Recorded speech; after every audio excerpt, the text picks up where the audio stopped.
ಇದೇನಾದ್ರು specifications ಹಾಕಿದ್ರೆ ಅವರು ಚೆನ್ನಾಗಿರ್ತಿತ್ತು. ಇಲ್ಲಿ ಏನು ಹಾಕಿಲ್ಲ ಅನ್ಕೋತೀನಿ, ಕರೆಕ್ಟಾಗಿ ಕೂತಿಲ್ಲ.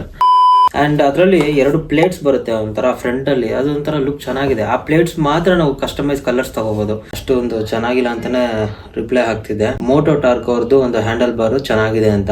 ಸೊ ಅದೇ ನಮಗೆ ಬೇಕಾಗಿತ್ತು. ಸೊ ಇದೇನಾಗುತ್ತೆ, ವಿತ್ ಸ್ಟ್ಯಾಂಡ್ ಆಗಲ್ಲ ಅದು ಲೋಡ್ನ. ಇಂಪ್ಯಾಕ್ಟ್ ಆದ್ರೆ, ಕ್ರಾಶ್ ಆದ್ರೆ ಅಷ್ಟೊಂದು ಈಸಿಯಾಗಿ ತಗೊಳ್ಳಲ್ಲ ಲೋಡ್ ಅದು. ಓಕೆ, ರೀಡಿಂಗ್ ಗೇರ್ಸ್ ಇದೆ ಅವ್ರ ಹತ್ರ. ನನಗೆ ಇಷ್ಟ ಆಯ್ತು ಇದು. ಇದ್ರನ್ನ ನಾವು ರೆಡ್ ಕಲರ್ ಸಹ ಮಾಡ್ಕೋಬಹುದು. ಎಕ್ಸ್ಪಲ್ಸ್ಗೆ ಅಂತ ಅವ್ರು ಮಾಡಿದ್ಮೇಲೆ ಅದಕ್ಕೆ ತಕ್ಕಂಗೆನೆ ತುಂಬಾನೇ ಚಿಕ್ಕದು ಅನ್ನಿಸ್ತು. ಅಷ್ಟೊಂದು ಫ್ಲೆಕ್ಸಿಬಲ್ ಇಲ್ಲ ಓಡಿಸೋದಕ್ಕೆ. ಸಿಟಿ ರೈಡ್ಸ್ಗೆಲ್ಲ ಓಕೆ. ಸೊ ನೋಡಿ, ರ್ಯಾಲಿ ಎಡಿಷನ್ ಅಲ್ಲಿ ಎಷ್ಟೊಂದು ಆಕ್ಸೆಸರೀಸ್ ಇದಾವೆ. ರೀಸನಬಲ್ ಪ್ರೈಸ್ ಅಲ್ಲಿ ಮತ್ತೆ ಒಂದು ಒಳ್ಳೆ ಕ್ವಾಲಿಟಿ ಆಗಿ ಸಿಗ್ತಾ ಇರೋಂಥದ್ದು ಮೋಟೋ ಟಾರ್ಕ್ ಅವ್ರದ್ದು. ಅಂಡ್ ಇದ್ರ ಥಿಕ್ನೆಸ್ ಬಂದು ಒಳಗಡೆ 2mm ಇರುವಂಥದ್ದು ಎಕ್ಸಾಸ್ಟ್ ಇದೆ. ಅವ್ರದೇ ವೆಬ್ಸೈಟ್ ಅಲ್ಲಿ ಹೋಗಿ ನಾವು ಶಾಪ್ ಮಾಡ್ಬೋದು. ಇಲ್ಲಿದೆ ನೋಡಿ, rally edition handle bar 1400 rupees ಇದೆ ಇದರಲ್ಲಿ. ನಾನು ಪೇ ಮಾಡೋದು